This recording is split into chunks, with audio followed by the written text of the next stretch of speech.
From New York City, I'm Luke Vargas.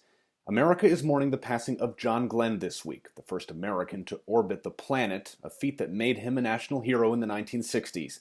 But that was not Glenn's only accomplishment. He was a military pilot in World War II and in the Korean conflict, and he later went on to have a distinguished career in public service, serving as Ohio's senator for more than 2 decades. Joining me is former Ohio Congressman Bob Ney, who served alongside Glenn in Congress in the 1990s. Bob, thanks for joining me.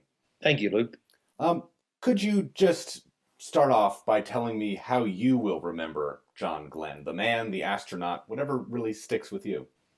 He was just a great man, and we like him in Ohio. I was a Republican congressman in the House. He was a Democratic senator. We all liked him because he was good to his word. He was a person that had a wonderful personal demeanor, a kind man. He stood up for his party principles, but he put aside politics for the best interests of Ohio and the nation. He's our hero, astronaut, but he was a great senator. And that's why both sides of the aisle are going to give a lot of great accolades towards John Glenn. Because you have that special window into Glenn as the politician, something fewer Americans probably associate him with, it seems to me it would be hard for someone to go into outer space and to look down on the planet from so far away and then come home and be a sharp partisan. Does that sort of summarize the kind of politician he was, that he was not really operating on the same level as everyone else? Well, it's true. I mean, he was not just a cerebral, he was a smart man. He's an astronaut. Who's not smart if you're an astronaut, okay? But on top of it, he had this, I don't know what you want to call it, but this outside the box view. I think that only you could get from being the first person to look down on the planet like that, to circle it.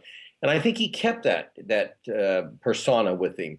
And he was just a calming figure. But it was like he knew something you didn't know. And I think it was that space experience that brought that glow to him. Now, I believe as a child, you had a chance to see John Glenn when he came back from space and went on sort of a national tour, and he stopped through Ohio. What was that like? And what was it like to to see him later as a colleague and reflect back on him as an idol, I would have imagined? Well, in 1962, March the 3rd exactly, we went from Blair, Ohio, where my dad was a news photographer for a TV station. Dad said, come on, you're going to meet an astronaut. We went to New Concord, Ohio, about an hour and 10-minute drive from Belmont County, Ohio. Got there. The place was just packed, March the 3rd, 1962, with tons of people in this little town. And there came John Glenn in a car. I remember it vividly.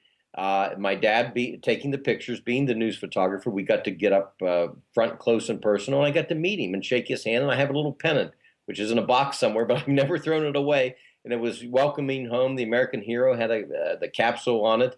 And I got to meet John Glenn. Now, I always joke to people that, I looked up at him and said, I'll be in Congress with you one day. But years later, I became state senator for his hometown and served in Congress. But my connection with John Glenn, I was a little boy in second grade. I will never forget it. And he just looked down, and this towering figure, this astronaut, and I got to shake his hand. Bob, thank you so much for sharing your reflections of John Glenn with us today. Thank you, Luke.